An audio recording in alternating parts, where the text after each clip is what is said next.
पैसा के लिए सीआरपीएफ पति को मौत के मुंह में ढकेल दिया और दुधमुही से पहले पत्नी हुई फरार।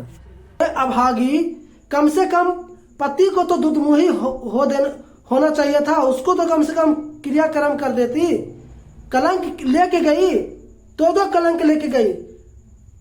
सबसे पहले तो अपना पति को ही खा गई, दूसरा जो उनको कार्यक्रम करना था कम से कम उनको कार्यक्रम कर देती, तो कार्यक्रम नहीं की और ओ बेगर बताए किसी से नहीं बोली और बच्चे के लेकर के वो चली गई मैके। ये लाव का घटना है, टेकारी विधानसभा लाव का घटना है। ये लाव में यह घटना घटा है। संजय जायसवाल के बॉडीगार्ड थे आशुतोष मिश्रा जी।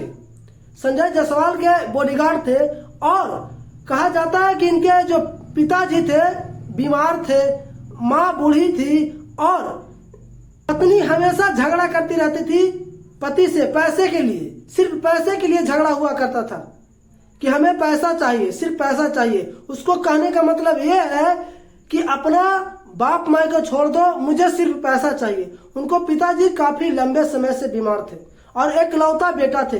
कोई भी बेटा चाहेगा कि हम अपनी माँ बाप को छोड़ दे? ये स्थिति में हमेशा वो पैसा के लिए झगड़ा करती थी। और दो बच्चे हैं, छोटे छोटे दो बच्चे हैं। अब बताइए कि पति को हमेशा उकसाते रहता था, तुम मुझे पैसा दो। पति से हमेशा झगड़ा होते रहता था। पति बोलता था मुझे ज्यादा परेशान मत करो ना तो खुद गोली मार लेंगे।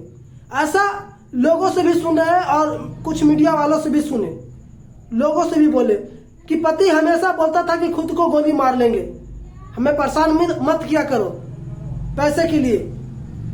तो पत्नी बोलती थी कि कब मारेगा गोली, कब मारेगा गोली, खाली कहते हो गोली कब मारेगा। इसी बात में अचानक क्या हुआ, पत्नी चली गई थाने, सीआरपीएफ जवान खुद से मारी गोली। अब सोचिए कि क्या दुर्दशा होगा उनकी माता पिता को, जिनके पिताजी खुद बेड पे हैं, माँ बूढ़ी है, उनको देखने वाला कौन है। दुधमुही से पहले ही पत्नी फरार हो गई, दुधमुही के दिन दुधमुही भी नहीं की। सोचिए आज के पत्नी कैसी हो गई है, कैसा संस्कार है आज के लड़कियों में। आज की लड़कियों में क्या संस्कार है। आज के समय में पढ़े लिखे लोग हैं, समझदार लोग नहीं हैं। हम सुना करते थे कि आज से 50 साल पहले जिस तरह से अपने माता पिता को कदर करते थे, आज के समय में कोई कदर नहीं कर रहा है अपने माँ बाप को, कोई कदर नहीं कर रहा है। जिनकी बच्ची अपने ससुराल में अपनी बच्ची को ससुराल में भेजती है तो हमेशा उसको उकसाते रहती है। अधिकांश लड़की के माँ बाप का गलती होता है, अपने सास ससुर को हमेशा बर्बाद करने का लिए सिखाती रहती है लड़की के माँ। अधिकांश घर टूटी है तो लड़की के माँ के कारण घर टूटा है। अरे तुम जिसके घर गई हो तुम्हारा वो अपना घर है, मैं क्या अब अपना घर नहीं हुआ, तुम्हारा असली घर वो हुआ।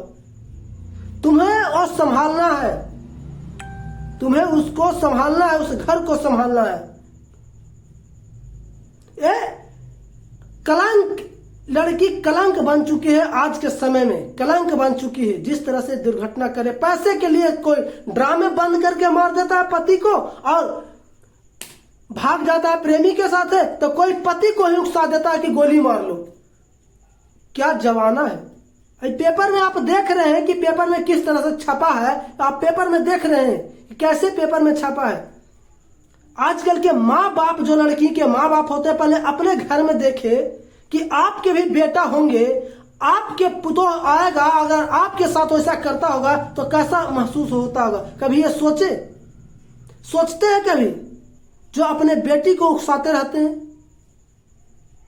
आज के समय में सबसे ज्यादा कलंकित लड़की की माँ है और उसके बाद उसके बेटी। किसी के भी घर में अगर इस दशा से हो रहा है तो यह ध्यान करके सुने, जो भी अगर हमारे वीडियो को देखेंगे तो ध्यान करके सुने कि आज के लड़की कलंकित बन चुका है, कलंकित बन चुका है, कलंक बन चुका है।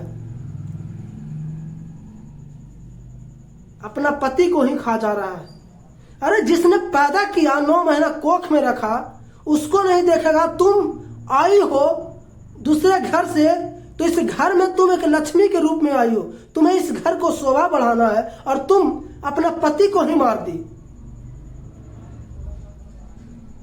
इस वीडियो के अधिक से अधिक शेयर कीजिए दोस्तों, ताकि लोगों को समझ में आए छोटे छोटे बच्चे को क्या असर पड़ता होगा। क्या जवाना क्या उनसे पूछेगा, क्या जवाब देगा जब जवान होगा तब।